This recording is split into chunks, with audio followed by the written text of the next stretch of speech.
So tonight's talk is on the Samadhi Sutta. Samadhi means non-distracted state or a well-concentrated mind. It's really the sole purpose of meditation, as the Buddha teaches meditation, to deepen concentration, to support the refined mindfulness that can then hold in mind the entire Eightfold Path as an integrated way of developing awakening. And you'll see how there's the Buddha references that really the entire Dhamma being supported by a proper meditation practice. The Buddha addresses those gathered. Friends, there are 4 qualities that are developed from concentration. Concentration, when developed and practiced, leads to developing peace and calm here and now. The Buddha describes the quality of an awakened human being's mind as calm and at peace. Another word it's often used is a mind resting in equanimity, which means that it's simply balanced and stable in that peaceful quality of mind. So there's a direct connection between developing concentration as a meditation practice and leading ultimately to the goal of being an awakened, fully mature human being. Number 2, developing useful knowledge and true vision. So useful knowledge as opposed to unskillful or useless knowledge, which would be knowledge rooted in ignorance of 4 noble truths, wouldn't it be? So again, the Buddha is referring to developing the entire path founded in a meditation practice that increases concentration. And it's an important point that I don't want to belabor, but there's all types of different meditation practices with different purposes and different goals within Buddhism and outside of Buddhism. And for the most part, those are helpful. But when we're trying to develop an Eightfold Path, they can simply be a distraction. In other words, this is what the Buddha did. The Buddha practiced every meditation method that was available to him back then. And most of those methods are the same methods we're using today with just different words attached to them. And he rejected them all, not because they might bring immediate benefit, meaning it might help make us feel better, but ultimately he found them distracting from achieving the goal that he had stated of understanding and bringing to cessation the nature of suffering. Is that clear too? So the Buddha wasn't being protectionist, and I hope I don't come across that way. He was simply being specific as to what works and what doesn't work, because he tried all those other things, and he held himself out as the benchmark for what works and what doesn't work, because he tried it all and he found out what simply made him more confused, as related in the Nagara Sutta, and what actually led to awakening, which is this simple meditation method that he first engaged in when he was 5 years old. Number 3, developing refined mindfulness and attentiveness. Number 4, developing the cessation of craving, aversion, and delusion. So a mind well concentrated can achieve the ultimate goal of letting go of all wrong views that lead to craving and clinging to wrong views. Is that clear? So in this short sutta that I'm making much longer, and those 4 qualities that the Buddha is talking about are developed through concentration, are the entire Eightfold Path, isn't it? The Buddha asked the rhetorical question, how does the development of concentration lead to peace and calm here and now? When properly engaged in Shamatha-Vipassana meditation, one is withdrawn from sensuality and unskillful mental qualities. They enter and remain in the first jhana. Jhana is J-H-A-N-A, one of the most misunderstood teachings, I think, in all of Buddhism. Even those, not many schools even talk about the jhanas, but even when they're talked about, they're often portrayed as something that are extraordinary qualities of mind that are developed in meditation, but are beyond the reach of most human beings. The Buddha didn't teach anything like that. Everything the Buddha taught, he taught for any human being that was interested in developing the Dhamma could immediately develop the Dhamma. So jhanas can be seen as extraordinary mind states to one who doesn't meditate or who doesn't have an Eightfold Path, but they're completely ordinary to one who is developing meditation within the proper framework. And you can see in his description of what the jhanas are. They enter and remain in the first jhana, delight and pleasure born of withdrawal and accompanied by focused thought and insight. Even that first jhana is often portrayed as something that is unattainable by most of us, but every one of you would say that you've had that experience in meditation, haven't you? You've had a pleasant abiding in your meditation. That's the first jhana. It may not last. You may only have it for a breath or two, especially in the beginning, but it's there. And it's important to acknowledge it because then you know that it's part of your practice. It's something that you can develop on your own. The Buddha continues, as concentration deepens further, they enter and remain into the second jhana. Focused thoughts and insight still. Delight and pleasure born of composure and inner assurance arise. That's simply saying that, for at least for the moment, we've let go of the distraction of feelings and thoughts arising, the third and fourth foundation of mindfulness, and we are pleasant in simply being mindful of our breath. That's the second jhana. Has anyone not experienced that in meditation? You're all such advanced meditators. As concentration deepens further, they enter and remain in the third jhana. Delight and pleasure and the perception of pleasure and pain disappear. Equanimity and refined mindfulness increases and a peaceful mind prevails. So again, it means even just for the moment, we stop taking anything personal, even including our meditation practice. It doesn't have to be one way or another. It doesn't have to be moving towards a goal. It doesn't have to be making us feel good in the moment. As we come back to the sensation of breathing, and again, it might just be for a brief moment, we're resting in equanimity. Everything is at peace. We've lost the discriminating mind that would say, oh, I'm feeling good, or oh, I'm not feeling good. This is doing nothing for me. For the moment, we're simply present and pleasant with. And we are present in the pleasant mind state that is rooted in concentration. Again, everyone has experienced that? Anyone not?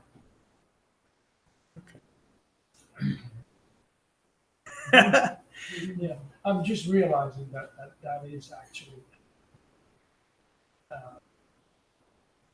and I hadn't quite recognized that. Yeah, that's the point, is so that we do recognize it. That simply encourages us to continue, doesn't it? When we're realizing immediately the benefits of this. And again, even if it's just for a moment, but for those of us who've been meditating within this proper framework for longer periods of time, you've had ever lengthening levels of these, sometimes they're called meditative absorptions. We've been absorbed in our meditation to this level that we're creating these peaceful abidings that are moving from a somewhat discriminatory experience. This feels good, but my mind is calm. To now, it doesn't really feel one way or the other, or I'm not needing to approve of it or disapprove of it. It's simply a pleasant abiding. I find that the letting go of the expectations is the hardest thing. Oh, I agree with that. I think for everyone. But when we remember that meditation is for deepening concentration, then every time we find that we're caught up in our thoughts and come back to the sensation of breathing, we're deepening our concentration. We're getting out of it what we need to get out of it in order to develop the rest of the Eightfold Path. And that points again to this entire sutta. It's not just meditation. Meditation supports the refined mindfulness that allows us to integrate the entire Eightfold Path. But if we just stop at meditation or overemphasize meditation within the broader framework of the Eightfold Path, it'll often prove disappointing and can often lead to saying, well, this isn't for me. It doesn't work. When we simply didn't develop it the way it was taught, the way the Buddha intended meditation to be the foundation for a well-integrated Eightfold Path. As concentration deepens further, they enter and remain in the fourth jhana. Mindful equanimity prevails. Greed and aversion disappear. This doesn't just mean over greed, meaning, I got to have my neighbor's house or my neighbor's new car. Greed is also the need for something to be more than it is in meditation. So a greedy meditation would be a peaceful and calm mind isn't enough. And the other side of that could be aversion, that this doesn't feel good. I need more distraction. That's the essence of a mind that is so averse to boredom needs constant distraction, which is the antithesis of a well-concentrated mind, or samadhi, isn't it? So greed and aversion here has a very specific application to the meditation method itself. Do I need it to be any more than it is, or any different than it is? Greed and aversion disappear. This is a development of concentration that brings peace and calm here and now, that fourth level of the fourth jhana. Has everyone experienced that? Even if it's just briefly. That one again? I'll read it again. See? You're in the right place. As concentration deepens further, pleasure and the perception of, I'm sorry, I went back one too many. As concentration deepens further, they enter and remain in the fourth jhana. Mindful equanimity prevails, greed and aversion disappear. Mindful equanimity prevails, greed and aversion disappear. I would bet you all experience that during meditation. Again, the fourth jhana is implying that it's more of a lasting state. But understanding impermanence, no state is lasting in that sense.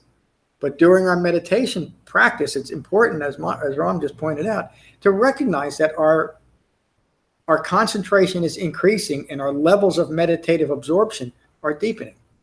And when we recognize that, again, it's a way of reinforcing the mindfulness that's developing through this concentration practice. This is the development of concentration that brings peace and calm here and now. The ultimate goal of the Dhamma is reflected and supported in this concentration practice. The Buddha continues, and how does the development of concentration lead to developing useful knowledge and true vision? As concentration deepens, distractions subside. Even the passing from day to night and night to day is free of disturbance. It seems almost irrelevant or innocuous, the passing of night to day and day to night. What the Buddha is pointing out is that we're no longer discriminating between the unfolding of time and wanting it to be any different than it is, or taking it personal. We are simply engaged in our life as our life unfolds, resting in that mind of equanimity. So the passing from night to day and day to night is of no consequence to a mind that is well concentrated. You're simply mindfully engaged in your life as your life unfolds. And no longer object to impermanence of time much and all. Oh yeah. Even if in a practical way, I wish it didn't get dark so early, which I always do in the fall. Or anything else, again, not directly tied into the unfolding of time, but anything that is occurring within the passing from night to day and day to night. We cease taking anything personal. This is the development of concentration that brings useful knowledge and true vision. So why is that important?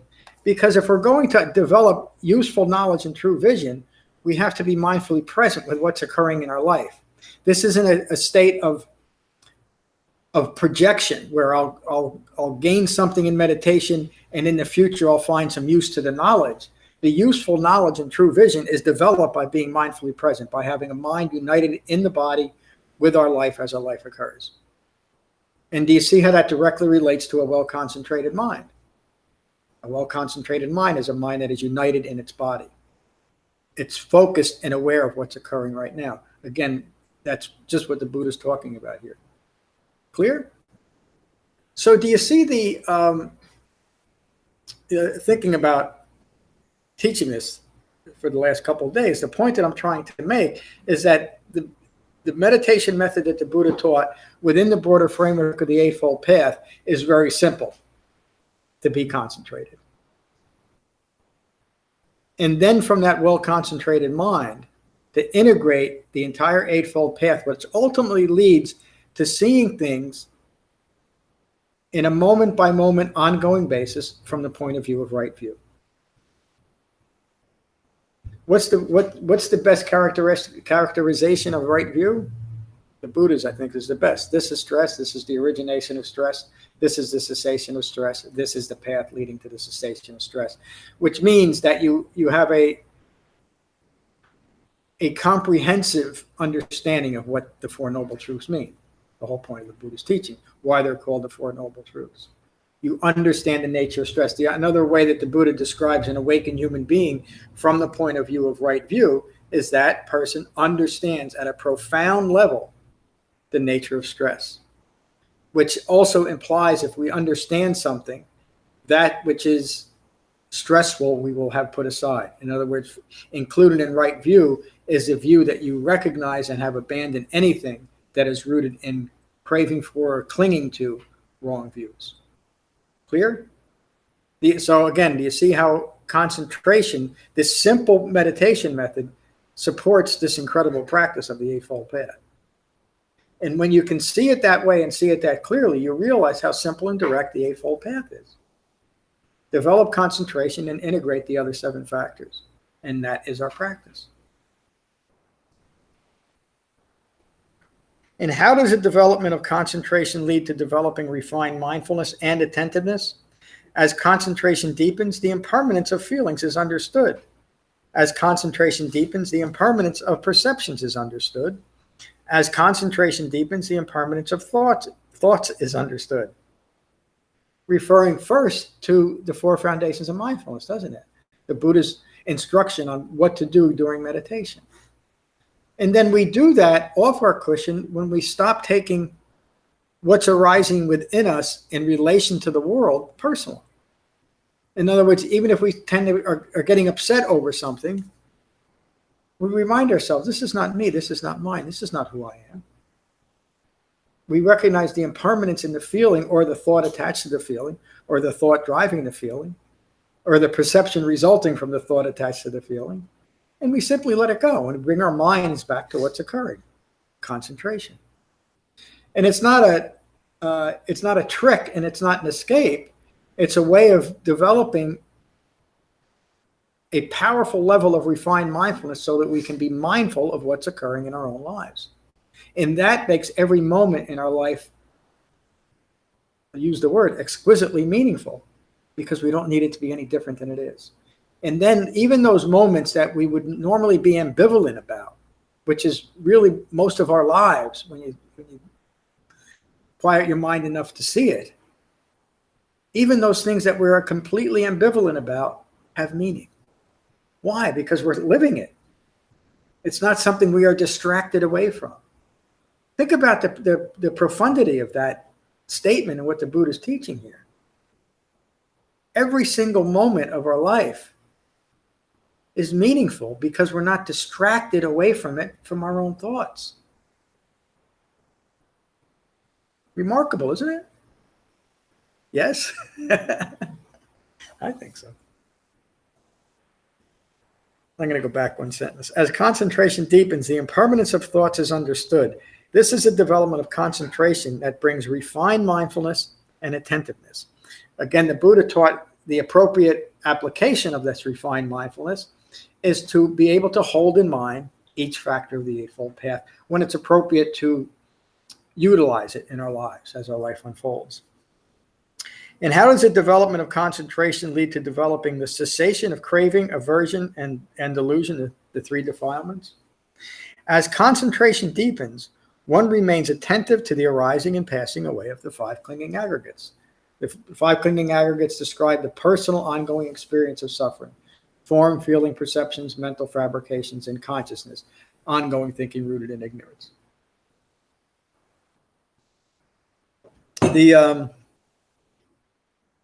I think tomorrow's talk, just in case you want to listen to it even later on, is on the Arahant Sutta, where the Buddha teaches awakening in reference to the 5 clinging aggregates in one paragraph, and it's very powerful.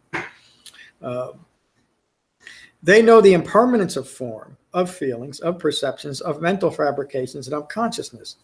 This is the development of concentration that brings a cessation of craving, aversion, and delusion. Friends, these are the 4 qualities that are developed from concentration. Those who understand the 3 marks of existence, for whom there are no disturbances, free of desire, at peace, this one has abandoned confusion, delusion, and disappointment. That's the end of the sutta. Thank you. That last reference to the 3 marks of existence of impermanence, the not self-characteristic, and the resulting suffering from a misunderstanding of the first 2 is what the Buddha taught to gain insight into. That's the second half of Shamatha-Vipassana. Shamatha means to quiet the mind. Vipassana means to gain insight.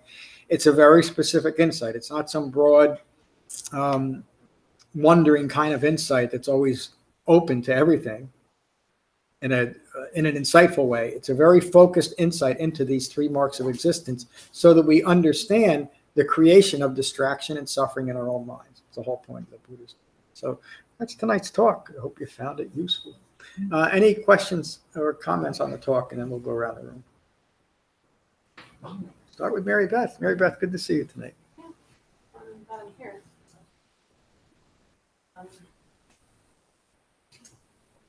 I have suddenly woken up. Great. I've been in this like kind of phase, and like this is the best meditation session I've had in a long time, and I have been actually for the last at least week and a half, maybe close to 2 weeks, actually getting back to a practice at home and in the morning, which I have not really been consistent. So it feels good, but you know, the last few times I've been here, and even previous times, I've just I mean, practically speaking, tired, but also just like unfocused and just trying to stay. It's just like a terrible feeling. And really, what had me coming back is just that even with that experience, I know, and I've said this here before, like I still know, like this is the thing, right? The meditation itself, and Sangha, and the talks, and so it just feels good. Like you were talking about the jhanas, right? Yep. And yeah, I actually had some of those experiences tonight, and it's just like, it's like the stillness and both my mind and my body. I notice like I'm far less fidgety with like, oh God, it's not that it's more comfortable than last week to sit in one position, but I find when my mind is calm, my body feels a lot calmer. Yeah. Too. So, thank you. Thank you. Thank you for sharing that. That is it. I mean, you hear me say it all the time, but because the Buddha said it all the time. The Sangha is at least half the practice. I mean, I think at times you said it's the whole practice. We can't do it without a Sangha. And even just the act of meditating as a group deepens our meditation practice, and then the other benefits that come from this too. And your recognition that we're developing these levels of meditative absorption is so important. Developing the jhanas, just so we know it's working. See it. Thank you. Ram, good to see you tonight. The last thing that was in the sutta about seeing the impermanence of feelings. I got a little reminder a couple of days ago, setting some books aside for learning cooperative. So I went through my whole book collection and spent like a whole afternoon going through this and dealing with my attachments and books and all that. And I finally got them all sorted out. A day later, I get there, and my daughter has gone through all of them. And why did you do that? Well, because they're mine. and what does the great meditator say? No, they're not. I got all mad about it. The phrase is, "This is not mine." Yeah, exactly. Meanwhile, what comes out of my mouth? It's mine.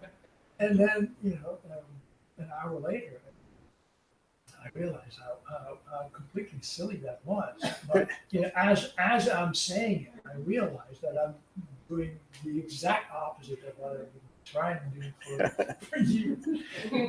And it just went down that way. And and then this whole feeling of it's mine is just going to disappear too.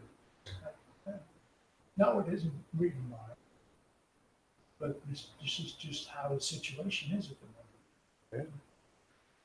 Yeah. It's just actually funny to watch this. It is. To see the absurdity of eye making. Hopefully she gets to see it as well as I do. We're still working on it. Thank you, Rob. Mike, good to see you tonight. John, good to see you. Enjoyed the talk very much. I don't really have anything to add. As you know, I'm basically starting at square one for the 38th time. So I'm here, and I'll keep coming here until I get it right. Good, good. Glad you're here. Helen, good to see you tonight. How are you? Thank you. Good to be here. I started thinking about where hope falls in all of this. Emily Dickinson has this lovely saying that of faith, hope, and love, hope is the only one that asks nothing in return. But then I also wonder, is hope a form of clinging? Is hope a form of wanting things to be different or a specific way? And you know, I always kind of liked hope. And I love the expression hope floats. But I just started looking at it a little differently tonight, wondering if it was just a subtler form of wanting things to be different than they are, or moving to an idea or an ideal.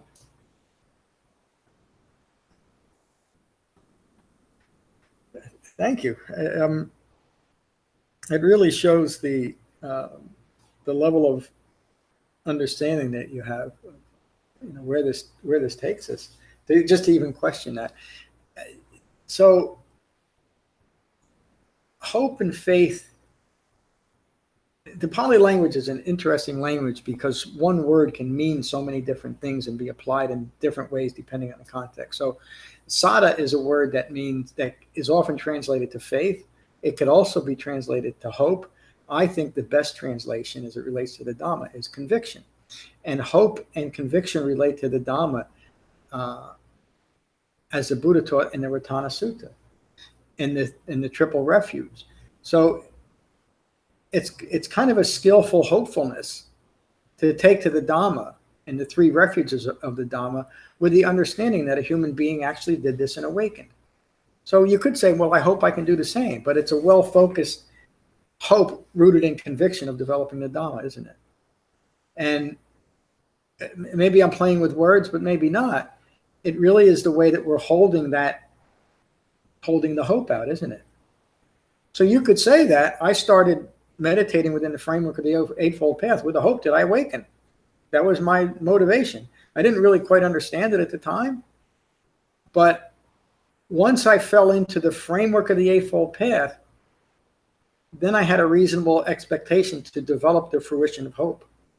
So where do you apply your hope? If it's in the right direction, if it's in taking refuge in the Dhamma, it can only lead to awakening. So how's that for an answer? The differences between hope, Yeah. in right view and hope in wrong view. Yeah. I would bet that at least some level it was your hope to continue to develop the Dhamma that keeps you coming back here week after week. Me too. You know? Yeah, and hope with right action. Sometimes hope feels passive. Yeah, that's right. You sit home and watch TV and Hope that I awaken. Yeah. Different. Well, yeah. So there it relates to the triple refuge too. You know, I hope But as you said, there's certain. It's not passive, as you said. It's like just to sit and do practice and hope. Yeah, there's much more to it. And there's much more to it, but it's not all that much, is it? Some people at different times, it depends how much they would agree with that statement. But thank you, Helen. Jen, good to see you. You still have to come on Saturdays. I'm not coming this Ah. Saturday.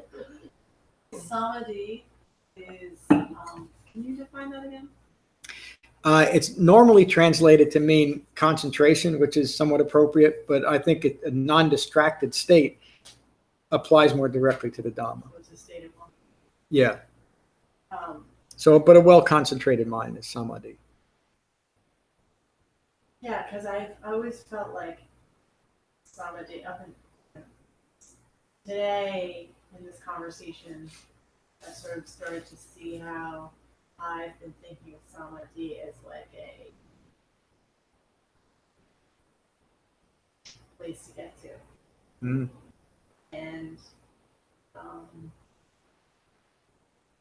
there was some ego in there for me. It was like some I have to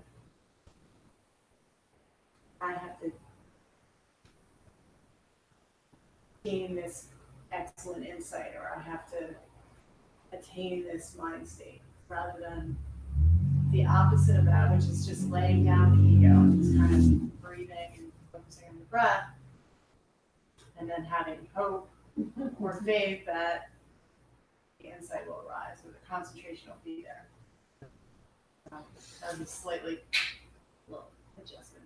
Thank you. Thank you. It's a slight but a significant adjustment, because then it takes meditation away from the seeking to just developing, and even seeking insight. I mean, there's a whole meditation movement, a whole Buddhist movement that uses meditation always for gaining insight. Well, I shouldn't say always.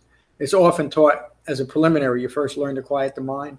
If you go on one of their retreats, the first few days is you're just meditating to quiet the mind, and the rest of the retreat is you meditate on gaining insight, and that doesn't deepen. It's fine, but it does nothing for deepening concentration that way. Great for you to see that. Thank you, Mary. Good to see you tonight. Good to be here. David sends his best. Yeah, we miss him. Yeah, his first one missing.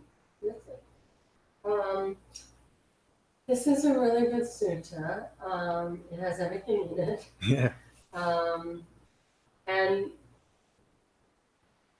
it also, for me, demonstrates how easy and how difficult this is. That there are certain experiences that you have, and you get that kind of validation of, okay, this stuff makes sense, this stuff works. I'm going to keep going down this path, just little things sometimes. And then there are just a handful of situations where my concentration is lacking. It's harder to summon all this up. You feel like you need to protect something, or that conditioned thinking comes from deep within in a couple, situations for me. So I really had the opportunity to work on this in a couple of those situations recently. And it's just hard. Like, it's sometimes you hear yourself saying, I'm in wrong view. It's ignorance of the Four Noble Truths. And as I'm saying that, I don't even know what that means anymore, because I'm in this situation. Yeah. Right? And I'm able to be calm and restrain, so that I'm not tripping over words, so I've learned a few things. But what's going on inside is like, defending or protecting, or feels like it's being ardent and alert, but I'm so aware that I'm not on the path, So I'm just continuing to do the work. My practice is very good, lots of good discipline. Obviously, sharing it with David, we can talk about these things as I'm running full thread into the propeller. But there's certain things that are still there, and my resistance to, you are in wrong view. You need to get back on the path, and this is ignorance of the Four Noble Truths, and all of a sudden those are just words to you all of a sudden, like a prayer I've memorized that I have no idea what it means or something, And so I have to spend time after to get myself back on the path, and I do. but no guarantee that that's not going to happen again. And at least right now, it's all internal. It's not external. It's not harming anyone else. It's not harming myself. I'm not doing anything, you know. But then it's, you know, residing inside of me. So anyway, this is very timely. I think it is all about concentration and discipline and developing the rigor to not go to what you feel are tried and true, tested, oh, my spidey sense, or I need to be alert about that. Yeah. Whatever. Yeah. You know, Foundation, yeah. unhinged, yeah, spidey sense. And go back to, you know, what I know to be true. And it happens more like in work environments, you know, like I learn playground rules, you know, I learn them a certain way, and I'm working every day to unlearn something and still maintain some level of, you know, continuity. So, anyway, that's all. Thank you. What a Thank you. great description of integrating the Eightfold Path. It doesn't mean we're always practicing it from the point of right view, but we recognize when we're not there. That's it. That's why we develop it. So thank you. Liz, good to see you tonight. Good to see you. It's really good night. I really liked what Mary had to say, and that covers a lot of what I was thinking. Hope also involves karma and present moment thinking. And, it's just my response to that, thinking about hope and what hope means. But I think even the Buddha would agree that it's good to take a stand on books. I think Well- we'd be very flexible. Actually, the Buddha didn't approve of books. Well, there weren't many books then. Yeah. He thought the oral tradition was a much better tradition. Anyway, that's all. Thank you, Liz. Bonnie, good to see you tonight. Good to see you and be here. Thank you for I'm glad you're here. Well, okay, good class. We'll finish with metta like we always do. So find your relaxed meditation posture. Gently close your eyes and gently close your mouth.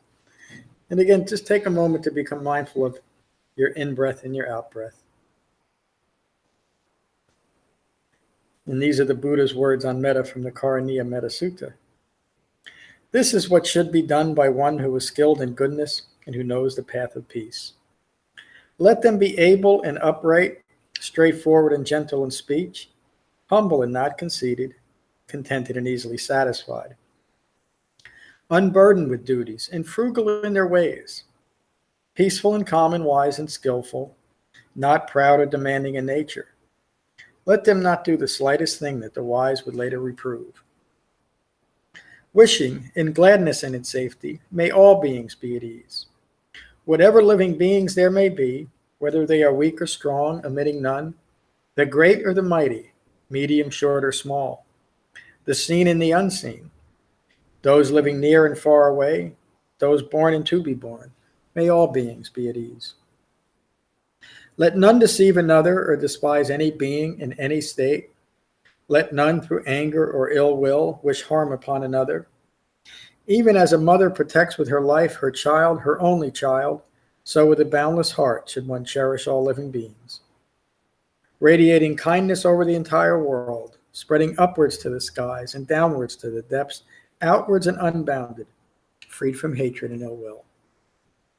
Whether standing or walking, seated or lying down, free from drowsiness, one should sustain this recollection. This is said to be the sublime abiding. By not holding to fixed views, the pure-hearted one, having clarity of vision, being freed from all sense desires, is not born again into this world. Thank you all for a wonderful class tonight. Peace.